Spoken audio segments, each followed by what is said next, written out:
It's the end of the month. Your bills are paid. Barely. You open your banking app not because you're curious, but because you're making sure nothing unexpected happened. Nothing did. And yet, the anxiety is still there. You earn decent money. You're responsible. You don't live recklessly or waste cash on random things. From the outside, your life looks stable. But inside, there's a quiet question you keep asking yourself. Why does saving money still feel so difficult? If this sounds familiar, you're not failing, you're not behind, and you're definitely not bad with money. You did what you were told would work. You got educated, you worked harder, you earned more, but somehow financial comfort never arrived. That confusion, that feeling that something doesn't add up, is exactly what we need to talk about. Here's the conflict most people feel but struggle to put into words. Your income today is higher than it was a few years ago. On paper, you should feel more stable, but emotionally, you don't. You don't feel poor. You're not struggling to survive, yet you don't feel secure either. You hesitate before spending money, even on reasonable things. Unexpected expenses feel heavy, not because they're huge, but because they disrupt your balance. Saving money feels like something you should have figured out by now. You're an adult, you're responsible. So why does it still feel fragile? That gap between I should be fine and why don't I feel fine, that's where the stress actually lives. And until that gap is explained, saving will always feel confusing and frustrating. Let's clear something important right away. This is not a discipline problem. It's not because you lack willpower, intelligence, or effort. You didn't ignore good advice. You followed it.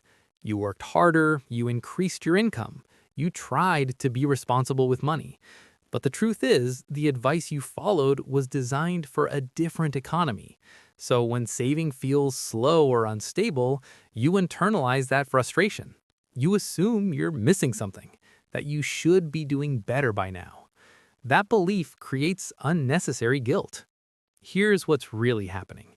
You're responding to a structural shift with personal self-criticism, and that mismatch is emotionally draining.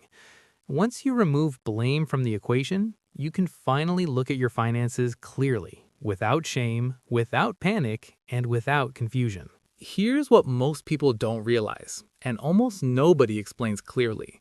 The definition of low income didn't change overnight. It changed quietly, not through announcements or headlines, but through how everyday life started costing more. Today, a much larger portion of your income is locked into fixed expenses before you ever make a decision. Housing takes priority. Insurance is mandatory. Healthcare costs arrive whether you plan for them or not. Transportation is no longer optional. By the time your paycheck reaches your account, most of it already has a job. That's the hidden problem. You're not overspending, you're over-allocated. This is the trap. And until you see it clearly, saving money will always feel harder than it should. Now let's look at the numbers, calmly and without drama. Over the last 20 years, incomes did increase, but not at the same speed as the costs that matter most. Housing costs more than doubled in many cities. Healthcare premiums increased several times over. Insurance and childcare quietly absorbed larger portions of take-home pay. So even when you earn more, your financial margin doesn't grow, it shrinks. Not because you're careless, but because fixed costs expand faster than income. This creates a misleading situation.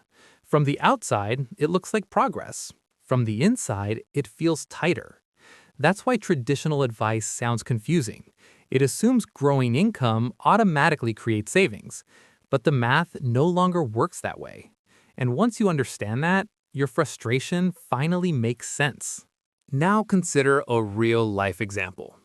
Imagine a couple earning around $95,000 combined. On paper, they're doing fine. Their income sounds solid. They're employed. They're responsible.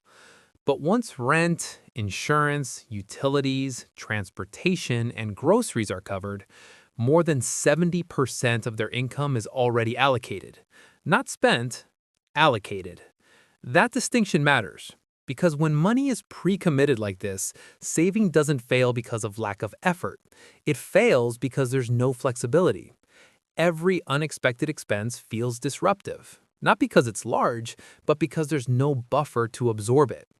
This is how financially stable people still feel fragile. Not broke, just one surprise away from stress. And that feeling is more common than most people admit. This is where most people try to fix the problem, and where they usually get misled. They're told to cut harder, track every dollar, eliminate small pleasures. But here's the reframe that actually helps. Saving money on a low income isn't about discipline, it's about exposure. When most of your income is locked into fixed expenses, even perfect budgeting won't create relief. The real issue isn't coffee or an occasional meal out, it's fixed cost fragility. When required expenses dominate your income, saving will always feel slow and stressful. Once you see this clearly, something important happens. The shame drops away. The confusion fades. You stop blaming yourself and start understanding the system you're operating inside. That clarity is what makes better decisions possible. Let's come back to where we started. It's the end of the month. Your bills are paid. Nothing went wrong, and yet that tension is still there. Now you understand why. It was never that you weren't trying hard enough. It was never that you were careless with money. The system changed quietly. Costs became fixed, flexibility disappeared, and you were still judging yourself by old rules. Once you see that clearly, something important shifts. Saving money stops feeling like a personal failure and starts looking like a structural challenge that can be managed. Not with extreme discipline, not with guilt, but with awareness and better design. You don't need to be perfect. You need margin. Even small amounts of margin change how money feels. They turn emergencies into inconveniences. They turn stress into control. And control is what financial security actually is. If this video helped you understand your situation more clearly, not emotionally but logically, then you're exactly the kind of person this channel is for. Here, we don't chase hype. We explain what's really happening, calmly and honestly. This is Apex Invest, where money finally starts to make sense.